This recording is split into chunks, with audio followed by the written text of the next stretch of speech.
नमस्कार. खरं तर करमाळा तालुक्याच्या अस्मितेचा विषय म्हटलं की आदिनाथ सहकारी साखर कारखाना. त्याचप्रमाणे करमाळा तालुक्यातील 45 ते 60 अशा गावांचा पाण्याचा प्रश्न म्हटलं तर रेटेवाडी उपसा सिंचन आणि त्या अनुषंगानेच करमाळा तालुक्यातील जिव्हाळ्याचा प्रश्न म्हटलं ते दहेगाव उपसा सिंचन आणि जीवघेणा रस्त्याचा प्रश्न म्हटलं तर जातेगाव टेंभुर्णी महामार्ग. हे असे करमाळा तालुक्यातले हे प्रश्न आहेत आणि ह्या प्रश्नावर सध्या म्हणजे नेमका तोडगा कशा प्रकारे निघणार. खर तर आदिनाथ कारखान्यापासून जे करमाळा तालुक्यामध्ये राजकारण सुरू होतं ते राजकारण आमदारकी खासदारकी अशा अनेक मोठ्या मोठ्या ह्याच्यावरती जाऊन राजकारण थांबतं आणि हे राजकारण जर आता आपण जर पाहिलं तर सध्या त्या ठिकाणी आदिनाथ सहकारी साखर कारखान्यावर आमदार नारायणबा पाटील यांच्या गटाची सत्ता आहे. कारखान्यावर सरफेसी ऍक्ट नुसार कारवाई होणार यासाठी माजी आमदार संजयमामा शिंदे गटानं देव पाण्यात ठेवलेले आहेत. अशा प्रकारे आमदार नारायणबा पाटील गटाचे प्रवक्ते सुनील तळेकर यांनी सांगितलं होतं आणि त्यानुसार त्यांनी कारखाना कसा सुरू होणार किंवा काय किंवा अनेक लोकांचे जे काय मनामधले जे प्रश्न होते हे आता जे आपण सांगितले ह्या प्रश्नांची सुद्धा त्यांनी उत्तर दिली होती. त्यानंतर माजी आमदार संजयमामा शिंदे गटाचे प्रवक्ते अजित विघ्ने यांनी सुद्धा त्यांच्या प्रश्नांना किंवा कशा प्रकारे संजयमामा शिंदे यांचं विजन होतं ह्याच्याविषयी त्यांनी सुद्धा त्यांची सविस्तर अशी मुलाखत दिलेली आहे. त्यानंतर आता पाटील गटाचे प्रवक्ते सुनील तळेकर हे आता आपल्या सोबत आहेत. नेमकं खर तर आदिनाथ कारखान्याच्या अनुषंगाने नेमकं सुरू होणार का सरफेसी ऍक्ट मध्येच अडकणार, काय नेमका विषय होणार हे आपण त्यांच्याकडे जाणूया. सर नमस्कार. नमस्कार. आणि सर खर तर आपण 2 दिवसापूर्वी मागील आपण विस्तृत अशी मुलाखत घेतली होती. त्यानंतर माजी आमदार संजयमामा शिंदे गटाचे प्रवक्ते ऍडव्होकेट अजित विघ्ने यांनी कारखाना सुरू होण्यावर शंका नेमकी उपस्थित केलेली आहे. सरफेसी ऍक्ट नुसार कारवाई होणार आहे आणि पाटील गट यामध्ये कुठे अपयशी ठरतोय अशा प्रकारे दिसतंय असं सांगितलेलं आहे. कारण की कारखान्यावर जे काय कर्ज होतं हे कर्ज तुम्हाला निवडणुकीच्या आधी पण माहित होतं, परंतु आता तुम्ही त्यातून पळवाट शोधताय असं सांगितलेलं आहे. वास्तविक पाहिलं तर करमाळा पंचायत समितीचे उपसभापती अजितराव विघ्ने यांची आपल्या लोकप्रिय चॅनलला दिलेली मुलाखत मी ऐकली. यावेळी उत्तरे देताना त्यांची त्रेदात रिपीट उडत होती. म्हणजे मी जे बोललो होतो याच्या अगोदर ते स्पष्टपणे त्यांच्या बोलण्यातून मला जाणवत होतं की सध्या करमाळा तालुक्याचं राजकारण बघितलं असता मी त्यांना सोपे असे 4 प्रश्न विचारलेले होते की बाबा आदिनाथवर कर्जाचा डोंगर जो निर्माण झालाय याला जी लोक कारणीभूत आहेत त्यांचा इतिहास त्यांनी स्पष्ट करावा. त्याच्याबद्दल ते काही बोलले नाहीत. आणि जातेगाव टेंभुर्णी रस्ता असेल, दहेगाव असेल, रेटेवाडी उपसा सिंचन असेल याच्याबद्दलही त्यांच्याकडून अशी म्हणावं इतकी समाधानकारक उत्तर मला तर वाटले नाहीत. त्यामुळं मला काय वाटतं की आज आदिनाथ बाबत ते बोलतायत.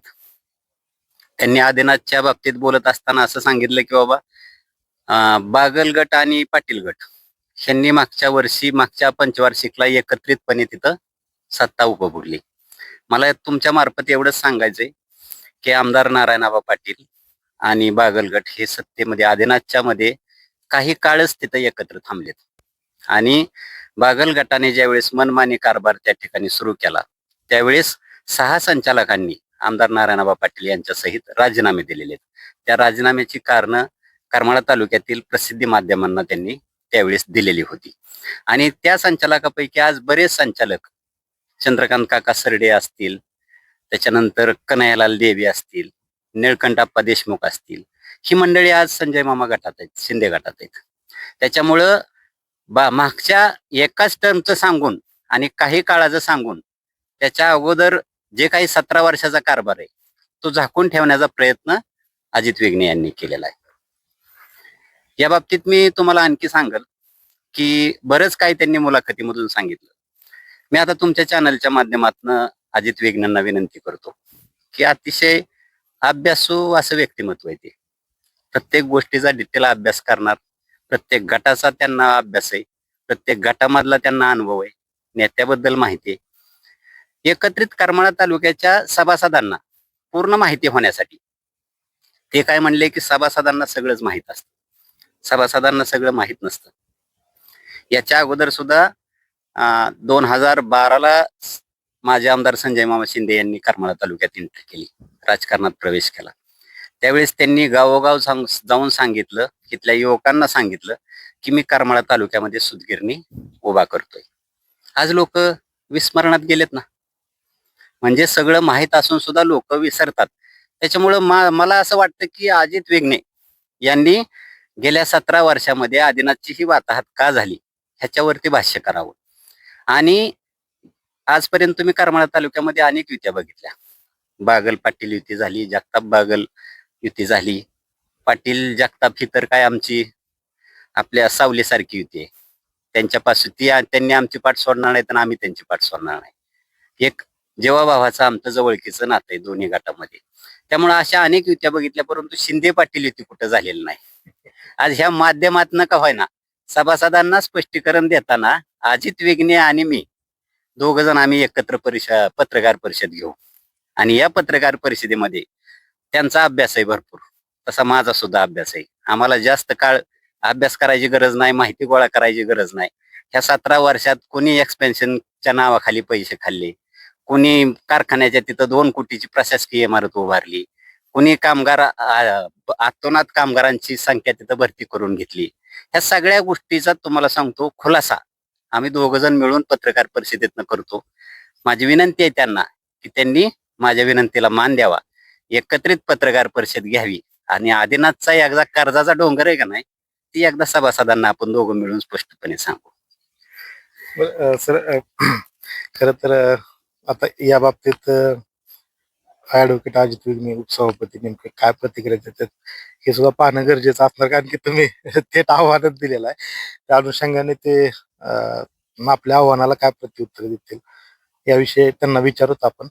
परंतु सर, आता आपण आदिनाथ कारखान्याचा हा विषय पाहत असताना कारखाना नेमका सुरू कसा होणार किंवा नेमकं त्याच्याविषयीची काय प्रक्रिया काय असणार आहे किंवा आपले काय नियोजन असणार आहे याच्याविषयी जरा काय आपण काय सांगाल का? कारण की तशा प्रकारे जनतेमधून म्हणा किंवा आता जसं तुम्ही अजित वेगणे यांचं नाव घेतलं त्यांनी सुद्धा तशा प्रकारचे प्रश्न उपस्थित केले होते, काय सांगाल? मला वाटतं आदिनाथच्या बाबतीत आमदार नारायण आबा पाटील यांच्या पुढे स्पष्ट असं विजन आहे. माझ्या वडिलांच्या अथक त्यागातून हा कारखाना उभारला गेलेला आहे. तो कारखाना माझा कुटुंबाचा सदस्य आहे. या कारखान्यासाठी आमच्या कुटुंबानं सगळं आपलं भविष्य हरवून बसलेले आहेत. आपल्या आयुष्यातली मोलाची अशी वर्ष, उमेदीची वर्ष कर्मयोगी गोविंदबापू पाटील यांनी आदिनाथच्या उभारण्यासाठी दिलेत. त्यामुळं माझं राजकीय पद सुद्धा या आदिनाथच्या उभारणी पुढे, आदिनाथच्या हितापुढे कमी आहे असं आव्हानांना नेहमी वाटतं. आणि त्याच माध्यमातून आदरणीय आमदार नारायणराव पाटील यांचं आदिनाथ बाबत स्पष्ट विजन आहे की बाबा आदिनाथला ऊर्जित अवस्था आली पाहिजे. आणि याच्यासाठी अनेक पर्याय आहेत. आमदार नारायणराव पाटील यांना मला वाटतं आजपर्यंत करमाळा तालुक्यातल्या इतर राजकारण्यांनी हलक्यात घेतलं की बाबा आबांना मंत्रालयातले कामकाज समजायचं नाही, आबांना आमदारकी समजायचं नाही, आबांना आता कारखान्याचं कामकाज काय समजतंय. परंतु आमदार नारायणराव पाटील हे आतापर्यंत जितके आमदार झाले तेवढ्यात सगळ्यात हुशार आमदार आहेत. त्यांचं व्हिजन फार मोठे, त्यांना काही वेगळं सांगायची गरज नाही. पाटील गटाचे ABC 3 प्लॅन तयार असतात. आज पहिला प्लॅन आमचा असा आहे की मुख्यमंत्री देवेंद्रजी फडणवीस यांच्या माध्यमातून, त्यांच्या नेतृत्वाखाली असेल, पालकमंत्री जयकुमारजी गोरे यांच्या माध्यमातून आणि भाजपच्या किंवा सत्तेतल्या इतर काही नेते मंडळीच्या माध्यमातून आदरणीय आमदार नारायणराव पाटील हे शासनाकडे, मुख्यमंत्री महोदयांकडे वारंवार निधीची मागणी करतायत. आणि ही निधींची मागणी करत असताना बँकांना फक्त राज्य शासनानं हमीपत्र द्यायचंय, शिफारस पत्र द्यायचंय. आणि त्याच उद्देशानं फडणवीस साहेब सुद्धा या गोष्टीसाठी सकारात्मक आहेत. परंतु आज आपण बघतो की महाराष्ट्र राज्याचे ते जरी मुख्यमंत्री असले तरी भाजपच्या पहिल्या फळीतील अगदी मातब्बर नेत्यांमध्ये देवेंद्र फडणवीस यांची गणना होते. त्यांच्याकडे या देशाचे भावी पंतप्रधान म्हणून बघितलं जातं. त्यामुळं एकाच गोष्टीवरती साठी त्यांच्याकडे वारंवार पाठपुरावा करणं जाणं हे काम तर आमदार नारायणराव पाटील करतातच. आणि याच्याशिवाय जर फडणवीस साहेब सकारात्मक नसते तर त्यांनी 2 वेळा जप्तीची नोटीस पुढे ढकललीच नसते ना. परंतु मी तुम्हाला म्हणतो असं करमाळा तालुक्यात जे झारीतले शुक्राचार्य आहेत इथलीच मंडळी त्यांच्या पुढे जात आहेत की बाबा करमाळा तालुक्यात जर आदिनाथ सुरू केला, तुम्ही ह्यांना मदत केली तर आमचा राजकीय बाजार उठेल. म्हणून त्या भीतीपोटी त्यांनी तिथं आता सध्या फडणवीस साहेबांपुढे 2 पर्याय आहेत की बाबा ह्याला मदत, आमदार म्हणून ह्यांना नारायणबाबांना आपण मदत करायची. एक प्रामाणिक माणूस आहे म्हणून ते सकारात्मक आहे. आज ना उद्या ह्या त्या गोष्टीवरती आम्हाला यश मिळेल. परंतु काही कारणास्तव हे जर पहिला आमचा जो प्लॅन आहे तो जर फिसकटला तर प्लॅन बी आमच्याकडे तयार आहे. आदिनाथ सहकारी साखर कारखान्याचं मल्टीस्टेट मध्ये रूपांतर करायचं. आता मल्टीस्टेट म्हणजे काय तर तुमच्या मार्फत मी दर्शकाला आणि सभासदांना सांगू इच्छितो की मल्टीस्टेट ही केंद्र सरकारची एक नोंदणीकृत संस्था आहे. तिथं देशातल्या ज्या बँका असतील, सहकारी उद्योग असतील, औद्योगिक उद्योग, सगळे उद्योग असतील त्याची नोंदणी तिथं होते. ज्याप्रमाणे आपण धर्मादाय आयुक्ताकडे संस्था नोंदणी करतो अगदी त्याचप्रमाणे एक नोंदणी कार्यालय मल्टीस्टेटचं. आणि ज्यावेळी तुम्ही एखादी संस्था, एखादा कारखाना, एखादी दूध संस्था याचं रूपांतर तुम्ही मल्टीस्टेटमध्ये करता त्यावेळी महाराष्ट्र सोडून तुम्ही देश पातळीवरती उद्योगाला तुम्हाला प्लॅटफॉर्म मिळतो. मग आता सभासदांच्या मनात किंवा दर्शकांच्या मनामध्ये एक प्रश्न उभा राहील की आदिनाथ तर बंद आहे, ह्याचं मल्टीस्टेटमध्ये तुम्ही रूपांतर करून काय मिळणार आहे. तर या महाराष्ट्रातले, आपल्या सोलापूर जिल्ह्यातले, पश्चिम महाराष्ट्रातले अनेक कारखाने जे बंद पडलेले होते त्यांनी स्वतःचं मल्टीस्टेटमध्ये रूपांतर करून घेतलं. हे केल्यानंतर बँकेच्या कर्ज देण्याच्या अटी शिथिल होतातच, परंतु बँकेची राष्ट्रीयकृत बँकेची भरघोस मदत त्या कारखान्यांना मिळते. तुम्ही धनंजय महाडिक यांच्या कारखान्यांचं उदाहरण घ्या. अनेक जे दूध संस्था आहेत महाराष्ट्रातल्या, अनेक सहकारी बँक आहेत, ह्यांना मोठ्या प्रमाणावरती मल्टीस्टेटमध्ये रूपांतर केल्यानंतर मदत मिळालेली आहे. आणि मल्टीस्टेट म्हणजे लगेचच तुम्हाला सांगतो ही मंडळी, विरोधक मंडळी भाऊ करतील की बाबा आता खासगीकरण हे करणार. अजिबात तसं काय नाही. मल्टीस्टेट म्हणजे फक्त तुमचा नोंदणी प्रकार बदलायचा आहे. सभासदांचं मालकी हक्क तसाच राहणार आहे. उलट कामगारांना विम्यासहित अनेक जे केंद्र सरकारच्या देश पातळीवरच्या ज्या लाभ योजना आहेत त्या कामगारांना तिथं मिळणार आहेत. संचालक मंडळांना त्यांचे अधिकार राहणार आहेत. म्हणजे आहे असा कारखाना हा आमचा दुसरा बी प्लॅन आहे की मल्टीस्टेटमध्ये आदिनाथचं रूपांतर करायचं. तोही एक पर्याय असेल. तिसरा पर्याय तुम्हाला सांगतो, आदिनाथ सहकारी साखर कारखाना जर ए आणि बी प्लॅन जर आपले थोडेसे आपल्याला त्यामध्ये यश आलं नाही, त्यामध्ये यश येणारच आहे 100%, परंतु जर नाही असं धरलं तर आमचं विजन आम्ही सांगतोय की आदिनाथचा भाडेपट्टी करार करायचा. आणि भाडेपट्टी करार करत असताना जो बारामती अॅग्रोनी भाडेपट्टी करार केला तसा अजिबात करायचा नाही. त्या कराराबद्दल आजही तालुक्यातल्या प्रसिद्धी माध्यमांना कधी स्पष्टता मिळाली?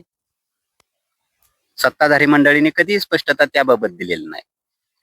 आदरणीय आमदार नारायणराव पाटील हे जर भविष्यात तशी वेळ आली भाडेपट्टी कराराची किंवा कुणाला चालवायला द्यायची तर तो करार हा आदिनाथच्या सभासदांचा मालकी हक्क टिकवून, कामगारांच्या वेतनाची हमी घेऊन, त्यांचे सगळे अधिकार शाबीत ठेवून आणि ऊसतोड नियोजन आणि ऊस दर याच्यामध्ये संचालक मंडळाचा विचार केला जावा अशी भूमिका ठेवून तो भाडेपट्टी करार होईल. आणि त्याशिवाय जर अशी वेळ आली भाडेपट्टी करार करावा लागला तर त्याचबरोबर आदिनाथ सहकारी साखर कारखान्यावर जे काही बाय प्रॉडक्ट उभा करायचे शासनाकडनं मदतीचा पाठपुरावा आमदार नारायणराव पाटील करणार आहेत. जरी भाडेपट्टीने हा कारखाना दिला चालवायला तरी कारखान्याची जागा मुबलक आहे, भरपूर आहे कारखान्याकडे स्वतःची. तर त्यावेळी कारखान्यावरती बाय प्रॉडक्ट म्हणून इथेनॉलचा असेल, डिस्टरीचा असेल, कोजनरेशन प्लांट असेल, हे सगळं उभा करण्यासाठी आम्हाला मोकळीक मिळावी असा एक चांगला असा भाडेपट्टी करार सुद्धा करण्यासाठी आमदार नारायणराव पाटील हे सभासदांचा विचार घेऊन सकारात्मक राहतील. त्याच्याबद्दल आताच लगेच तो होणार आहे असं नाही. हा तिसरा पर्याय आहे. आणि त्याच्याशिवाय चौथा पर्याय असा आहे की जो शेतकरी बॉन्ड, जे सभासद आहेत त्यांना आव्हान करून आदिनाथला अडचणीत न काढण्यासाठी तुमच्या ठेवी कारखान्याकडे ठेवा आणि त्या ठेवीतून आपण कारखाना सुरू करू. पण मला वाटतं चौथा प्लॅन हा फार तर कारखाना सुरू करेल. त्याच्या पुढची आव्हानं, कर्जाचा जो डोंगर आहे तो आपल्याला दूर करता येणार नाही. म्हणजे आदिनाथ बाबत आमचं स्पष्ट विजन आहे, एक चांगला प्लॅन आहे. त्याच्यामुळे ह्या मंडळींनी कितीही गावगावा केला की बाबा आता जप्तीची नोटीस निघाली, लिलावात निघल, दुसरी घेतील, ते सगळ्या हालचाली होतील आणि एक योग्य निर्णय सभासदांपुढे आमदार नारायणराव पाटील मांडतील, ही खात्री मी तुम्हाला ह्या माध्यमातून देतो. सर खर तर आदिनाथ कारखान्याच्या ह्या सर्वच म्हणजे सुरू करण्याच्या प्रक्रियेविषयी किंवा म्हणजे त्याच्याविषयी नेमकं आपलं नियोजन कसं असणार आहे हे तर आपण खूप विस्तृत असं सांगितलं. सभासदांपर्यंत हे अशा प्रकारचं हे सर्व तुमचं जे काय नियोजन आहे हे जर पोचलं तर निदान सभासदांना एक विश्वासात घेतल्यासारखं सुद्धा होईल. आता सर खरं तर आपण आदिनाथ कारखान्याकडनं ज्यावेळेस पुढील प्रश्नाकडे जातोय म्हणजे आपण मागील मुलाखतीमध्ये सुद्धा याच विषयावर चर्चा केली होती रेटेवाडी उपसा सिंचनच्या संदर्भात. त्याच्यावर सुद्धा नेमकं हा जो रेटेवाडीचा म्हणजे नेमका सुरू रेटेवाडी उपसा सिंचन हे सुरू करण्यासंदर्भात नेमकं मामांनी जो जो प्लॅनिंग सांगितला, जे नियोजन सांगितलं तेच योग्य होतं. त्याच नियोजनानुसार सुरू होऊ शकतं. अन्यथा आपण जे करताय त्यातनं काही साध्य होऊ शकत नाही अशा प्रकारे सांगितलं जात आहे. काय नेमकं खरंच नेमकं काय मग ह्याच्यात सुरू करण्याविषयी नेमकं काय अडचणी काय आणि नेमकं त्यांनी जे सांगितलं मामांचाच प्लॅनिंग बरोबर आहे तुमचा म्हणजे तुम्ही सांगताय ते दिशाभूल करताय. मला वाटतं उपसभापती अजित विघ्ने हे ज्यावेळी रेटेवाडी बद्दल बोलायला लागले आपल्या बरोबर त्यावेळी ते पूर्णतः गोंधळून गेलेले होते. ते एका बाजूने असं म्हणतायत की मामांनी ह्या योजनेचं नाव बदलून एक वेगळं बुजनीतूनच पाणी घ्यायचं ठरवलं, ओव्हरफ्लोचं पाणी आणायचं. म्हणजे एकीकडून ते पाणी आहेत असं म्हणतात, दुसरीकडे म्हणतात की आडातच नाही तर पोहऱ्यात कुठून येणार. बरोबर. तर आता आणि हे करत असताना त्यांना सध्या स्वतःच ह्या युतीतलं उपसभापतीपद टिकवायचंय आणि भविष्य काळात त्यांची नजर आता सभापती पदावर सुद्धा लागून राहिलेली. त्यामुळे त्यांना तुमच्या मुलाखतीमध्ये त्यांनी ज्या ज्या वेळेस जितक्या वेळा माझे आमदार संजय मामा शिंदे यांचं नाव घेतलं ना त्याच्यापेक्षा कितीतरी पटीने जास्त वेळा त्यांनी स्वर्गीय दिगंबररावजी बागल मामा यांचं नाव घेतलं. त्यांची कसरत चालू होती नावं घेण्यासाठी आणि हे करत असताना त्यांनी चक्क रेटेवाडी उपसा सिंचन योजनेला माझे आमदार श्यामल मामी बागल यांनी याच्यासाठी प्रयत्न केलेत असंही त्यांनी सांगितलं. मला वाटतं आता सगळे तालुक्यातली जाणकार मंडळी ही ओळखून आहेत. ज्यावेळी 2014ला आमदार नारायणराव पाटील यांनी आमदार पदाची सूत्र स्वीकारली, 2 वर्षामध्ये दहेगाव उपसा सिंचन योजना सुरू केली. त्यावेळी दहेगावची चाचणी आपण घेत होतो. पाणी ज्यावेळी देत होतो ते पाणी देत असताना दहेगावचा पंप हाऊस 2 म्हणजे कुंभेज तिथून एक तुमच्या झऱ्याच्या तिथं एक डीसी चेंबर निघालाय. तिथून पाणी सगळ्यांना आपल्याला रोडवरून जाता येता दिसतं उपळलेलं पाणी. तिथून मुख्य कॅनॉलमध्ये पाणी जातं. तर आम्ही अशीच पाहणी करत असताना आमदार साहेबांसमवेत मी स्वतः होतो. त्यावेळेस तत्कालीन जिल्हा परिषद सदस्य बिभीषण आवटे हे वीटच्या लोकांना घेऊन आले आणि वीटच्या लोकांना घेऊन आल्यानंतर कार्यकर्त्यांना शेतकऱ्यांना घेऊन आल्यानंतर त्यांनी विनंती केली की बाबा आबासाहेब हे पाणी तुमचं दहेगावचं आता पूर्व भागात खेळणार आहे, परंतु आमच्या इकडेही आलं तर पाणी बघा हे देता येईल का आपल्याला काय येते. आता रस्त्याच्या या बाजूला दहेगाव उपसा सिंचन पूर्व भागासाठी जाते आणि रस्त्याच्या झऱ्याच्या या बाजूला कुकडीचे कॅनॉल खोदलेले आहेत, तुम्ही बघा. मग त्याच वेळेस आमदार नारायणराव पाटील यांनी एक डोक्यामध्ये संकल्पना आली, अरे म्हणले आपण ह्या योजनेचं पाणी हे कुकडीचा कॅनॉल वापरून आपण बघूया जात आहे का.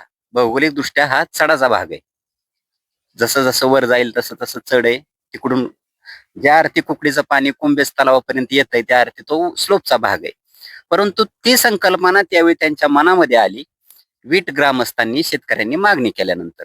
आणि मग त्याच्यावरती आणखी आमदार नारायणराव पाटील यांचा सखोल स्वतःचा विचार करत त्यांनी एक संकल्पना मांडली की बा आपण उजनीतूनच जर त्या भागाला पाणी दिलं तर उचल.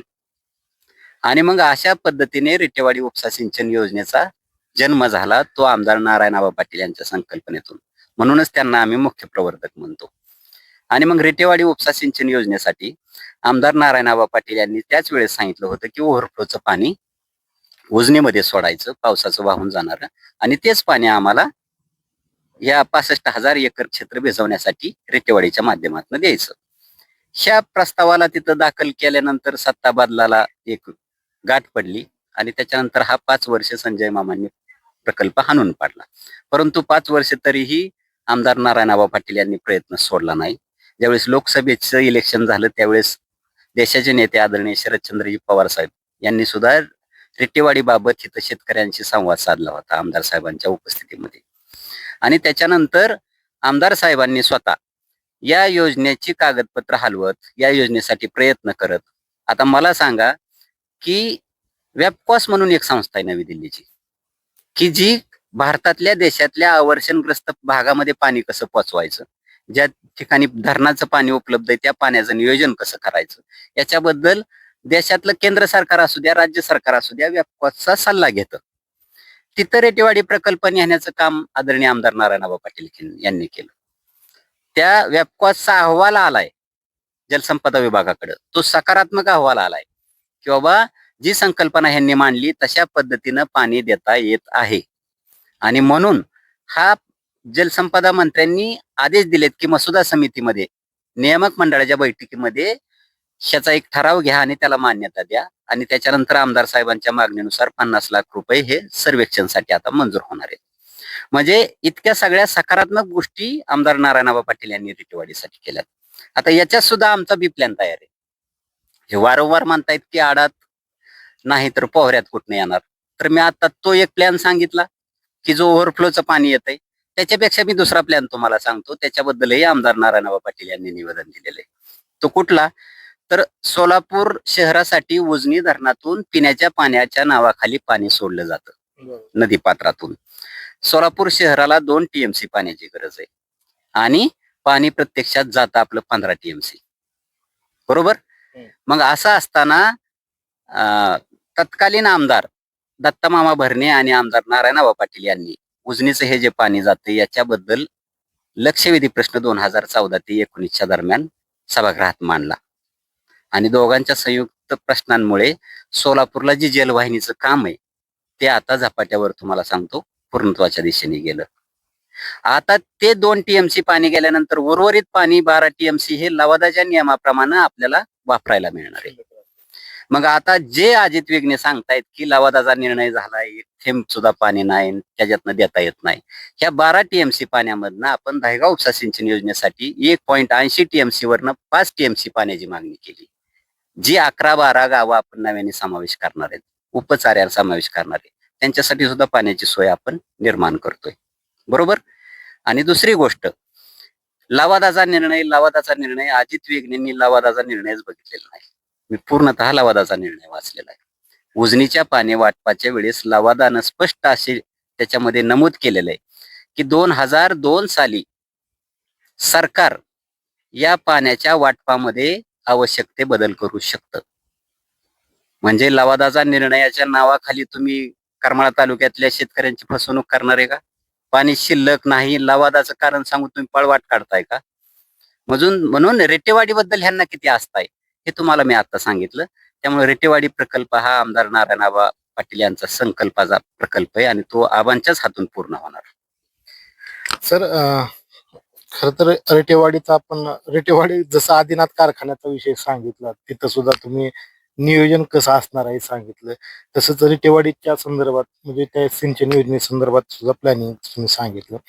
आता त्यानंतर जसं मी सुरुवातीला सांगितलं की तिसरा करमाळा तालुक्यातील एक आस्थेचा म्हणा किंवा जिव्हाळ्याचा प्रश्न म्हणून त्याच्याकडे पाहिलं जातं दहिगाव उपसा सिंचनचा. आता दहिगाव उपसा सिंचनच्या अनुषंगाने यामध्ये खर तर मागील काही महिन्यांमध्ये मोठं राजकारण झालेलं दिसून येतं.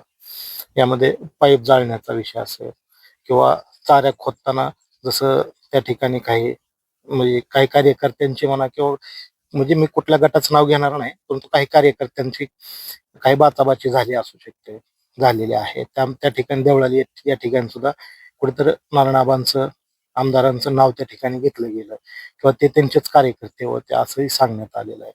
मग ह्या सर्वच बाबीमध्ये नेमकं दोषी कोण आहे हे तळेकरांना चांगलं माहिती आहे. त्यांनी ह्याच्याविषयी स्पष्टीकरण द्यावं, ह्याच्याविषयी त्यांनी उत्तर द्यावं, ह्याच्यावर बोलावं, अशा प्रकारे हे सांगण्यात आलेलं. नेमकं ह्या दहेगावच्या संदर्भातलं नेमकं हे सगळंच एकदम आणि ठेकेदारांना सुद्धा धमकावणं किंवा त्यांच्याकडनं विशिष्ट प्रकारचे काय म्हणजे मागण्या असेल किंवा आमच्या गाड्या तिथं लावा किंवा आर्थिक देवाणघेवाणीचा काय विषय, म्हणजे ह्या सर्व बाबी खूप म्हणजे अशा आता इंटरेस्टिंगच आहेत असं मला कारण की इंटरेस्टिंग आहेत. काय नेमका विषय काय? आता दहेगाव उपसा सिंचन योजनेच्या बाबतीत मी तुम्हाला या अगोदरही सांगितलं की ही योजना आबांनी कार्यान्वित केली. ती कशा पद्धतीने त्यांनी कष्ट घेतलं, कसा निधी मिळवून आला हे मागच्या भागामध्ये आपण सांगितलेलं आहे. कुठपर्यंत पाणी नेऊन पोहोचवलं हेही सांगितलेलं आहे. अजित वेगणे हे वारंवार सांगत आहेत की बाबा ह्यांनी ह्यांच्या काळामध्ये नियोजन करावं, मामांच्या काळात चांगलं नियोजन झालं. 11 गावांचा आम्ही समावेशाचं पत्र दिलं. मग मला सांगा, वडशिवणे चारी आमदार नारायणराव पाटील यांनी 23 लाख रुपयांची चारी स्वतः आणि कार्यकर्त्यांच्या आव्हान दिल्यानंतर पैशातून त्यांनी तिथं करून दिली, तिथं पाणी पोहोचवलं. ज्यावेळी वडशिवणे आणि केमच्या परिसरातील शेतकरी हे माजी आमदार संजय मामा शिंदे यांच्याकडे त्यावेळी गेले, पाण्याची मागणी केली, त्यावेळी त्यांना संजय मामा शिंदे यांनी उत्तर दिलं होतं की मी बेकायदेशीर कामं करत नाही. आणि मग आता ह्यांना दहेगाववर बोलायचा अधिकार राहतो? अजिबात राहत नाही. दुसरी गोष्ट, परंतु सर मला काय वाटतं, एक थोडं हे थांबवतो मला. अं, आपण ज्यावेळेस एखादं काम जनतेच्या हितासाठी करतोय त्या ठिकाणी कायदे सोडून सुद्धा काही कायद्याचे बंधनं सोडून सुद्धा जनतेच्या हिताचं आहे म्हणलं करणं आवश्यक वाटतं असं मला तरी वाटतं. अगदी योग्य भूमिका आहे तुमची. जी तुमची भूमिका आहे तीच त्यावेळी संजय मामांची असावी असं मला वाटतं. त्यांची व्हायला असावी होती, तशी भूमिका त्यांनी ठेवायला पाहिजे होती. आता दुसरं सांगतो तुम्हाला, 5 वर्ष काही केलं नाही, निवडणूक जवळ आली की बंदिस्त पाईपलाईनचं काम त्यांनी 110 कोटी रुपयांचं मंजूर करून आणलं. बरोबर, त्याचं श्रेय त्यांना पूर्णतः त्यांना देतो आपण. दहेगावसाठी तुम्ही 110 कोटीचं बंदिस्त पाईपलाईनचं काम मंजूर करून आणलं, पण पुढे काय केलंय ते अजून शेतकऱ्यांना माहित नाही. त्यात पण काहीतरी वेगळं आहे का? मग काम का थांबलं गेलं ते? आता तुम्हाला त्यातली मी भानगड सांगतो की ही एवढं दुसरीकडे दिशाभूल का करतायत? पाईप जळले, ठेकेदारांना दम दिला, हे काही सुद्धा नाही. आमदारकीची सत्ता बदलली, संजय मामा आमदारकीवरून पाय उतार झाले, 110 कोटीचं काम गडबडीत चालू होतं. आता ह्या कामामध्ये पाईप फक्त गाडायचे, चाऱ्या खांदायच्या आणि पाईप गाडायचे, एवढं काम होतं. आमदार झाल्यानंतर आबांनी या योजनेचा विचार केला, अभ्यास केला. आम्ही सगळ्यांनी बसून त्याकडे बारकाईने बघितलं, तर सध्याचे पाईप हे बारकेत. त्याच्यासाठी आम्ही मागणी केली की बाबा ह्या पाईपची रुंदी थोडीशी मोठी असावी, व्यास थोडासा मोठा असावा. दुसरी गोष्ट, ज्या ज्या ठिकाणी आपण पाणी देतो रानामध्ये त्या ठिकाणी चेंबरची किंवा फिल्टरची कुठलीही सोय नव्हती. आता उजनीमधून प्रचंड शेवाळ येतंय, प्लॅस्टिक येतंय, मोटारी पशी अडतंय, तिथून जरी सुटलं तरी रस्त्यातूनही लोक टाकतात. हे जर कुठल्या जरी एखाद्या चेंबरला अडकलं तर ते बंदिस्त पाईपलाईन बंद होती. त्याच्यासाठी सुद्धा त्याच्यामध्ये काय प्रायोजित केलेलं नव्हतं. कुठून करणार? ते कुठून करणार? म्हणजे त्यांनी सुरुवातीकडे ह्या फक्त चाऱ्या खांदायचं काम केलं हो. आता तुम्हाला ह्यात मजा सांगतो की 65 लाख रुपये बिल हे फक्त दहेगाव उपसाच्या ज्या चाऱ्यात तिथली झाडं काढण्यासाठी, साफसफाई करण्यासाठी काढून घेतलेले. पाईपसाठी मग राहतंय काय? आता 1,10,00,000चं काम आहे. मग 65 लाखामध्ये त्यात तुम्हाला सांगतो 65 लाख जे रुपये आहेत त्याच्यामध्ये चाऱ्या साफ करणं, चाऱ्या करणं आणि हे जे 6-7 लाख रुपये निघतं स्वच्छतेसाठी. मला सांगा, एकही झाड आडवं नाही. मुख्य कॅनलला 17 उपचार्यात एलएम आणि आरएम म्हणतो, डावी वितरिका, उजवी वितरिका, बरोबर, त्याच्यातल्या 1-2 वगळता सगळी कामं अगोदर पूर्ण झाली. म्हणजे आहे त्या चारीमध्ये फक्त पाईप गाडायचे होते. मग ह्यांनी बिलं कशाची काढली? हे काम संजय मामा शिंदे यांच्या जवळच्या नातेवाईकांनी सब कॉन्ट्रॅक्टर, मुख्य ठेकेदाराच्या अंडर खाली घेतलेलं आहे आणि त्यांची बिलं अडलेली आहेत त्याच्यामध्ये. आणि मग आता बिलं निघायची नाहीत म्हणून अधिकाऱ्यांवरती दबाव आणायचा. हे सगळं आतमधलं राजकारण आहे, लक्षात घ्या. आणि आमच्याकडं त्याची माहिती मागून घेतलेली, मोठं दप्तर आहे. ज्यावेळी तो विषय निघेल त्यावेळी तो अवश्य विषय बाहेर काढू ना. आणि मग आमदार नारायणराव पाटील यांनी बारकाईने याचा विषय घेतला. याच्याबद्दलच बारकाईने बघितलं की बाबा ही योजना ज्या पद्धतीनं दहेगाव उपसा सिंचन योजनेची बी फक्त चाऱ्या खांदून ठेवल्या होत्या. म्हणजे ज्या कामामध्ये पाणी पैसे जास्त मिळतात ती कामं अगोदर करून टाकायची. हेच धोरण ह्या मामाने सुद्धा ते पुढे चालू ठेवलं. आणि म्हणून याला आम्ही बंदिस्त पाईपलाईनला विरोध केला. पर्क्युलेशन हा मुद्दा तर होताच, परंतु जसं जसं डीप मध्ये जाईल, सत्ता आपल्या हातात नव्हती. सत्ता आल्यानंतर आम्हाला त्याची कागदपत्र तपासायला मिळाली आणि ही वस्तुस्थिती आहे. आज ना उद्या ही सगळी आकडेवारी सहित आपण बाहेर काढू. म्हणून दहेगाव उपसा सिंचन योजनेवर बोलत असताना बंद पाईपलाईनचं काम इतर ठिकाणी सोडून अगोदर मसिवाडी तलावकडेच का गेलं? तुमची एवढी घाई का तिकडे पाणी न्यायची? मग ह्या सगळ्या गोष्टी विचार करण्यासारख्यात. आमदार नारायणराव पाटील यांनी आता मागच्या उन्हाळ्याचा एक अनुभव घेतला की पाणी जात नाही. जे आपली तिथं दहेगाव पंप हाऊस 1ला 5 मीटर उंची खाली आणखी करा म्हणले. आमच्या तालुक्यातल्या शेतकऱ्यांनी त्याच्यावरती त्याग केलाय धरणासाठी. तर 5 मीटर उंची आणखी खोल नेली तर उन्हाळ्यात सुद्धा आपल्या ह्या ठिकाणी पाणी आपल्याला देता येतंय. म्हणजे बारकाईने आमदार साहेब त्याच्यावर बघतायत. दहेगाव उपसा सिंचन योजना सौर ऊर्जेवर चालावी याच्यासाठी सुद्धा आमदार नारायणराव पाटील यांचा प्रयत्न चालू आहे मंजुरीसाठी. म्हणून संजय मामा शिंदे यांना फक्त आयत्या पिठावर रेगोट्या मारायच्या होत्या.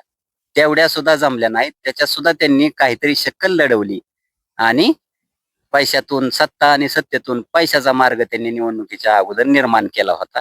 परंतु करमाळा तालुक्यातल्या जनतेचं ह्या कोटी कोटी वंदन करणं आम्ही ह्या जनतेला. त्यांनी नारायणरावांसारखा एक शेतकऱ्याचं हित जपणारा माणूस आमदार म्हणून निवडून दिला.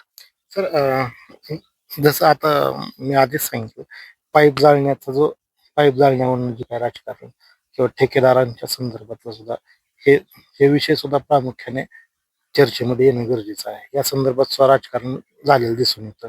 तुम्ही मागील वेळेस सुद्धा ह्याच्यावर बोलला होता, भाष्य केलं होतं की बाबा ज्यांनी कोणी असे काही कृत्य केलं असेल, तुम्ही आंदोलन मोर्चे करताय, तुम्हाला त्याचं फ्रीडम आहे, म्हणजे तुम्हाला ती मुक्तता आहे करण्याचं, तुम्हाला अडवलेलं नाही. पोलीस प्रशासन बघून घेईल, परंतु तरी सुद्धा ह्याच गोष्टीवर परत सुद्धा प्रश्न विचारले जात आहेत. मला काय म्हणायचंय, दहेगाव उपसा सिंचन योजनेचे पाईप जळाले ह्याच्याबद्दल आम्ही अधिकारी वर्गाकडून माहिती घेतली. उन्हाळ्याचे दिवस होते. उन्हाळ्याच्या दिवसामध्ये ठेकेदारानं पाईप हे रस्त्याच्या कडेला असलेल्या चारीमध्ये टाकलेले होते. शेतकरी आपल्या रानातला तिकडला ऊस पाचूड जाळत होते. ते जाळत असताना चारीमध्ये त्याचं आग गेली आणि त्याच्यातून पाईप जळले असा प्राथमिक अहवाल पोलीस खात्यात सुद्धा मिळाला. ठेकेदाराला सुद्धा तो कबूल आहे. ह्यांनी राजकारण केलं आणि त्याच्यामध्ये नाव मिसळायचा प्रयत्न केला. आता पोलीस खातं ओळखून नाही, त्यांचा त्यांचा तपास चालू आहे. मग या ना पुढे, कोण साक्षीदार आहेत, पुरावेत, तुम्ही नावानिशी लिहा ना तक्रार. फक्त बदनामीच काय करताय? बदनामी कशासाठी करताय एवढी? ते काय जाळलं, काय तिथं पाईप कसे जाळले, कुणी जाळले, काय केलं, हे सगळं आपल्याला तिथं जाणून गेलंय. आणि एवढाच तुम्हाला जर वाटत असेल तर आजही तुम्ही निमगाव मध्ये जावा. निमगावच्या तिन्ही चारही बाजूनी श्रीलंकेसारखं पाणी खेळतंय. परंतु त्याच्या निमगावच्या आसपास असलेली जी गाव आहेत ना, त्या गावामध्ये अजूनही ह्या बोगद्याचं आणि सिना माडा उपसा सिंचन योजनेचं पाणी गेलेलं नाही. किती वर्ष झालं, 20-25 वर्ष झालं. शेजारच्या गावाला सुद्धा ह्या शिंदे बंधूंनी पाणी मिळवून दिलेलं नाही. त्यांनी हे तर आमच्यावरती खोटे आरोप करावेत. खरंच आता म्हणजे आपण ह्या सर्व गोष्टींवर स्पष्टीकरण दिले. शेवटचा प्रश्न विचारेल. आता जसं आपण सांगितलं, जीवन मरणाचा प्रश्न, जातेगाव टेंभुर्णी, हा जीवन मरणाचा प्रश्न आहे. कारण की ह्या रस्त्यावरनं जर टेंभुर्णी पर्यंत जर गेलं तर जागला, आणि इकडून जर जातेगाव जर सोडलं तर जागला. नाहीतर आज इथून म्हणजे हा जीवन मरणाचा महामार्ग आहे. खरं तर याच्यावर सुद्धा केंद्राकडे हा महामार्ग पाठवला, त्याच्यासाठी मामांनी प्रयत्न केले. आणि केंद्राकडनं जर ह्या महामार्गासाठी जर निधी मिळाला, सुप्रीम कंपनीचा काही विषय झाला, तिथून जर निधी मिळाला तर काम लवकर होईल, चांगल्या प्रकारचं होईल, अशा प्रकारे काय ऍडव्होकेट विघ्ने यांनी सांगितलं. याच्याविषयी सुद्धा तुमचा कुठेतरी अभ्यास कमी आहे काय, नेमकं काय विषय, काय नेमकं खरंच काय? हा मागील वेळेस तुम्ही ह्याच्यावर सुद्धा भाष्य केलं, परंतु आता परत एकदा तोच प्रश्न मला विचारावा असं वाटतोय परत. आता मला काय म्हणायचंय की जातेगाव रस्त्याविषयी शिंदे गटामध्ये 2 मतप्रवाह आहेत. ज्यांनी 2019ला मामांना आमदार केलं ते मामांचे मार्गदर्शक ज्येष्ठ, आपल्या सगळ्यांचे ज्येष्ठ अण्णा, त्यांनी काय सांगितलं पोस्टमध्ये की बाबा असा असा आहे, हा मामांनी केंद्राकडे हस्तांतरित केलाच नाही. आणि काल अजित विघ्ने काय सांगतायत, मामांनी सगळ्यांची गाठ घेतली आणि केंद्राकडे हस्तांतरित केला. जर तुम्हाला राज्य सरकार 3,000 कोटी रुपये देतंय, तर तुम्ही या रस्त्यासाठी तुम्ही ह्या रस्ता सुद्धा त्यातूनच का करून घेतला नाही? स्वर्गीय अजितदादा तुमच्या हृदयात आहेत, सगळे तिजोरी त्यांच्या ताब्यात आहे. 3,000 कोटी रुपयांचा विकास तुम्ही केलाय, मग जातेगाव टेंभुर्णी रस्ताच तुम्ही का हस्तांतरित केला? याला एक मुख्य कारण आहे. जातेगाव टेंभुर्णीच्या रस्त्याच्या दुहेरीकरणाचं काम ज्यावेळी चालू होतं त्यावेळेस आपलं काम अकोल्यापर्यंत जाऊन पोहोचलं होतं. लक्षात घ्या, कंदरपर्यंत. अकोले ते टेंभुर्णी कुणी अडवलं? तिथं कुणी अडवलं? ह्या शिंदे बंधूंनी तिथलं पुढचं काम करून दिलं नाही. आणि आजही त्यांना जातेगाव टेंभुर्णी रस्ता करून द्यायचा नाही. ही मुख्य मूळ राजकारण ह्याच्या मागचं मी तुम्हाला सांगतो. म्हणून काय होतंय की बाबा आता अजित विघ्नेंचं आपण खरं धरणार का मार्गदर्शकांचं खरं धरणार? हा सुद्धा विचार करायसारखा एक प्रश्न आहे आपल्या सगळ्यांच्या मनामध्ये. त्याच्यामुळे जातेगाव बद्दल त्यांनी अगोदर ठाम भूमिका घ्यावी की बाबा हे कुणाचं खरं आहे आणि मामांनी केलेलं योग्य आहे का? ही पळवाटच आहे. अजूनही रस्ता होत नाही म्हणजे हे पळवाटच झाली ना, दुसरं काय झालं? म्हणजे ह्याच्यात सुद्धा अकोल्याच्या पुढे काहीतरी मोठे व्यवहार दिसत आहेत, तिथं सुद्धा दिसत आहेत. त्याच्यामुळे अजून ह्या रस्त्या तिथं सुद्धा मोठे व्यवहार असतील. त्याच्यामुळे हे काम तिकडं हस्तांतरित करून काय होतंय का ते बघितलं जातंय. टेस्टिंग सुरू आहे. हा आता ह्याच्यात मी तुम्हाला शेवटचं सांगतो बरं का पत्रकार साहेब. मी मगाशी म्हणलं की करमाळा पंचायत समितीचे अभ्यासू उपसभापती अजितराव विघ्ने यांच्यासोबत मी एकत्रित पत्रकार परिषद घ्यायला तयार आहे. आणि त्यांनी एकत्रित पत्रकार परिषदेमध्ये आदिनाथच्या 17 वर्षाच्या वाताहतीचं सगळा आलेख तिथं मांडावा. मी सुद्धा त्यांच्या बरोबरीने मांडेल.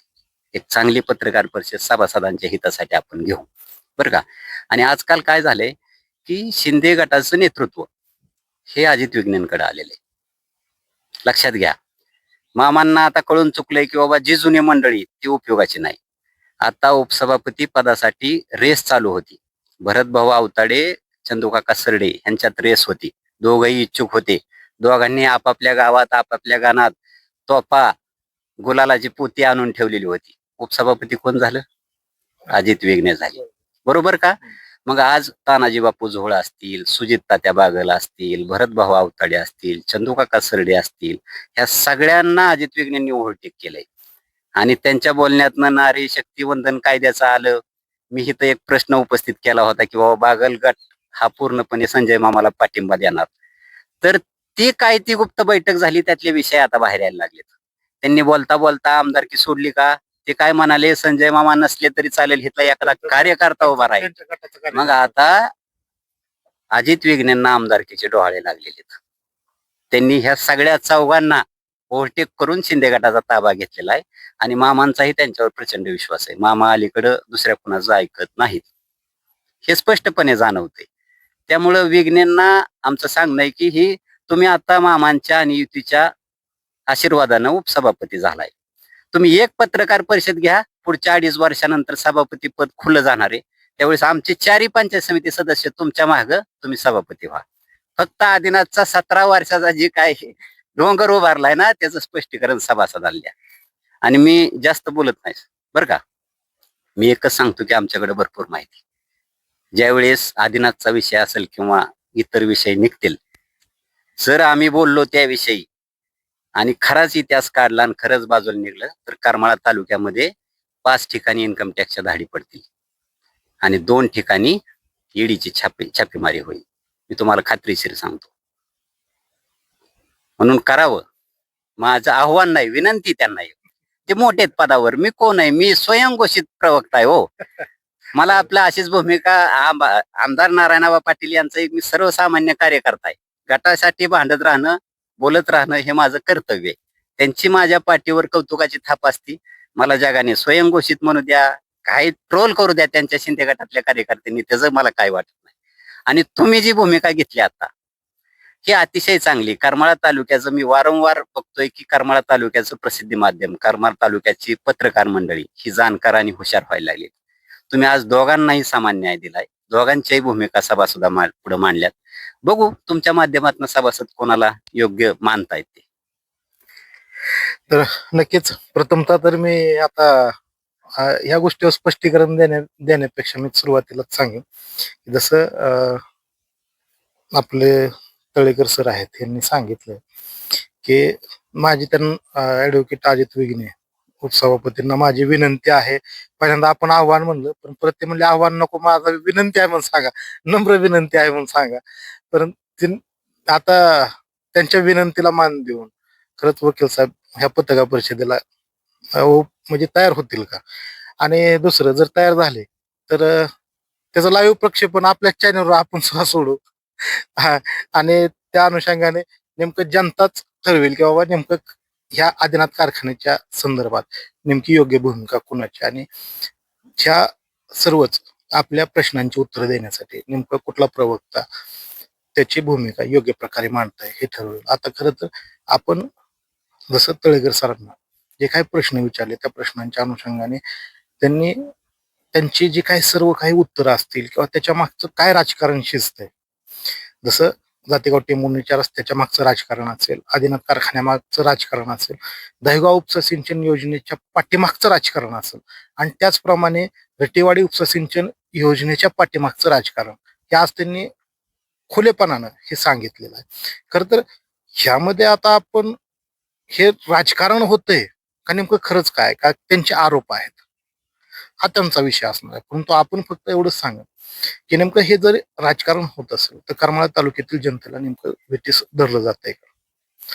खरं तर पाटील गटावर हे अशा प्रकारचे आरोप केले जातात की पाईप जाळले असेल, ठेकेदाराला दमदाटी असेल, किंवा आर्थिक देवाणघेवाणीचा विषय असेल, किंवा इतरही. परंतु करमाळा तालुक्यातील जनतेला आपण कोणत्याही गटाचा विषय या ठिकाणी सांगत नाहीये. हा त्यांची भूमिका असू शकते, परंतु या ठिकाणी करमाळा तालुक्यातील जनता ह्या ठिकाणी वेठीस धरली जाते का, या सर्वच बाबींचा विचार होणं सुद्धा गरजेचं आहे. तर राजकारण होणं गरजेचं आहे, परंतु समाजासाठी ते तत्वावर झालं पाहिजे अशी ही भूमिका असली पाहिजे. आणि आज ज्या प्रकारे तळेकर सरांनी त्यांच्या ह्या सर्वच बाबी स्पष्ट केलेल्या आहेत, ह्या स्पष्ट झालेल्या बाबीमधून खरंच करमाळा तालुका आणि येथील जनता ह्या सर्व बाबींचा विचार करून खरंच नेमकं काय सत्य आणि कशा प्रकारे या सर्व बाबींवर विचार करायचा आहे हे जनता ठरवेल. आणि ज्या प्रकारे सरांनी स्वतः सांगितलं की त्यांनी तर थेट नम्र विनंती, आव्हान वजा नम्र विनंती केलेली आहे की मी त्यांना विनंती करतोय की त्यांनी पत्रकार परिषद घ्यावी. तर नक्कीच ह्या सर्व बाबींबद्दल ऍडव्होकेट विघ्ने, अजित विघ्ने सभापती आहेत, ते काय भूमिका घेतात हे पाहणं स्वतःच गरजेचं असणार आहे. सर, आपण जसं ह्या सर्व बाबी उपसभापतींनी, वकील साहेबांनी ज्या बाबी तुम्ही आधी जी उत्तरं दिली होती, प्रश्न विचारले होते, त्या अनुषंगाने त्यांची बाजू मांडली. त्यानंतर तुम्ही आता त्याच्या पुढे जाऊन त्या मागचं राजकारण सांगितलेलं आहे.